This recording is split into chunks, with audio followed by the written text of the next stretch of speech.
Standard file I/O is really very easy to do using the standard I/O library. Let's make a working copy of fileio.c and we'll paste it into our working project. I'm just going to double click on that and open it. And on line 2, I include the standard I/O header. And this is in C. So I'm using stdio.h. In C++, these techniques work exactly the same. You would use C stdio without the .h instead of stdio.h. And in C++, all these functions will be in the standard namespace. On lines 5, 6, and 7, we define some constants: file name, the read buffer size, and a literal string to write into the file. And on line 11, we open the file for write. And we use the fopen function from the standard library to open the file for write. Fopen takes 2 arguments. The first argument is the file name, and the second argument is a mode string. The W means we're opening it for write, and we'll look at all the possible mode strings in a little bit here. Fopen returns a file handle, we call it. It's a pointer to a file structure that's defined in stdio.h, and that file in all capital letters, that's the structure for the file handle, and the pointer is what we use, though, as our file handle. And so you'll notice we're using the pointer again, the same file handle, on line 13 for our fputs writes, and on line 15 to close the file. We write the strings out in a loop. It's very simple. We use a simple for loop, and we write the string out 5 times. str refers to the string that we're writing out. That's defined on line 7. That's our constant literal string. And fputs is a line-oriented write, and it writes a line at a time. We close the file on line 15 with fclose, and again with our same file handle. And then we open it for read on line 21 using fopen again with the access mode string R. Fopen also returns the file handle, and we use the file handle again in line 23 for reading from the file and in line 26 for closing the file. In line 23, we're using fgets, which is the complement of fputs, to read the file. Fgets takes a buffer to put the line that it reads in. It's line-oriented read, and it reads 1 line at a time. And that buffer is defined there in line 20 as a maximum size max string, and the constant max string is defined way up here on line 6. And fr is the file handle for the file that's been opened for read. So fgets takes that pointer to the buffer. It takes the maximum size of the buffer so that you don't overwrite the buffer. If one of your lines in the file is too long, it won't overwrite the buffer. And it returns a pointer to the buffer, or it returns null for the end of the file. So you'll notice I'm assigning that return value to our character pointer, and I'm also testing it for false in the while loop. So when the pointer is null, that is the same as false in C. And so I'm doing that assignment and that test at the same time. And you'll notice that I have these 2 parentheses, and it's just double parentheses. And if I take those out, you'll notice I get a little warning over here.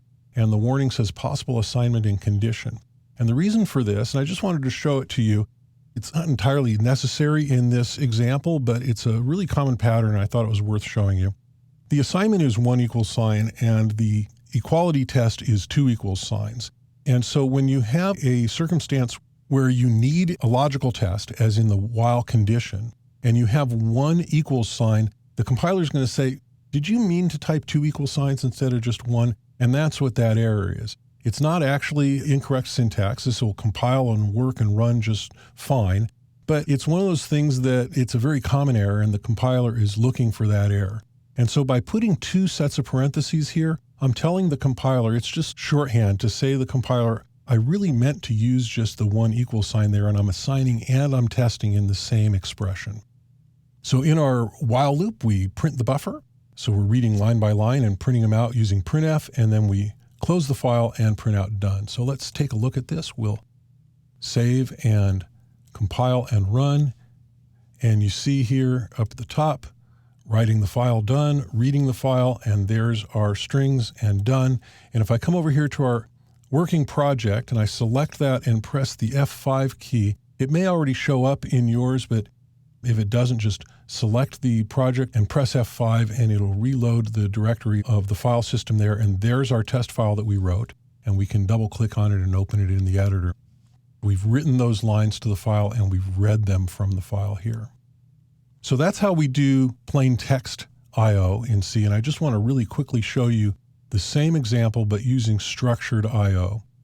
So reading and writing a binary file. So we're going to delete these two files from our working project. I'm going to delete those, and I'm going to run clean so that we can reload our project with another source file. So let's make a working copy of file io struct.c. I'm going to paste this here into our working project and open it up in the editor. I'm going to maximize it here on the screen, and up here at the top you'll notice we have 3 includes. We're using a function out of the string library. I'll show you that in a moment. Standard int.h is for these uint8 types on lines 8 and 9. I like to use those when I need a byte that's being used as an integer and it's not being used as a character. Unsigned char would have worked exactly the same. uint8_t is actually just a typedef of that, and it's in the standard int.h header file. We use the enum trick to define a constant on line 6, and you'll see more about that in the types chapter under enums. And we declare a struct, and we're going to use this for our structured file here. So in this example, we're going to write a structured file, and that's the structure of each of the records in the file. So on lines 14 and 15, we have a couple of constants, the file name and a literal string. We open the file for write in binary mode on line 19, and you'll notice that the access string has a W and a B, and the B means binary mode. On an operating system like the one I'm using here, which is a Mac, and this is a Unix-ish operating system, the binary mode doesn't actually do anything, but the flag is just ignored, so you can still put it in there. Where this is important is on an operating system that distinguishes between text files and binary files, and there aren't very many of those left anymore, but there is one very, very popular one, and it's called Windows. And so if you want your code to run on Windows and it's writing and reading binary files, you need to use the B flag, which tells it that it's a binary file in your access string. So that's what the B is for in the WB.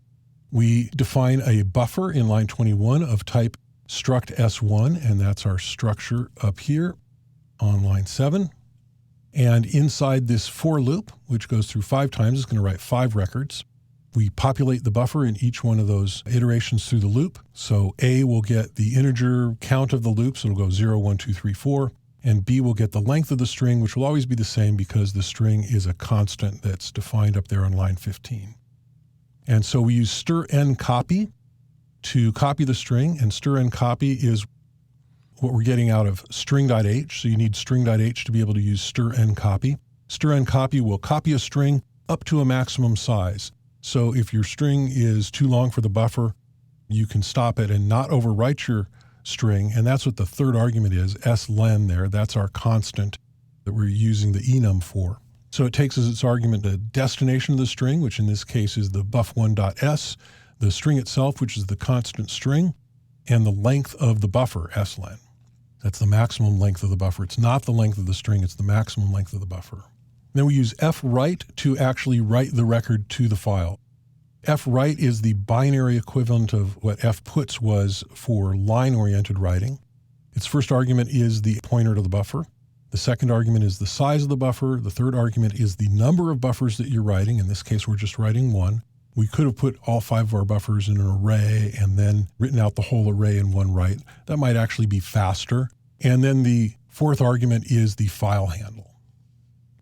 And then after we've written them, we close the file on line 29, and then we open the file for read on line 34. So we've closed the file, now we're opening the file again. We're opening it in read mode, and again, this is read binary mode.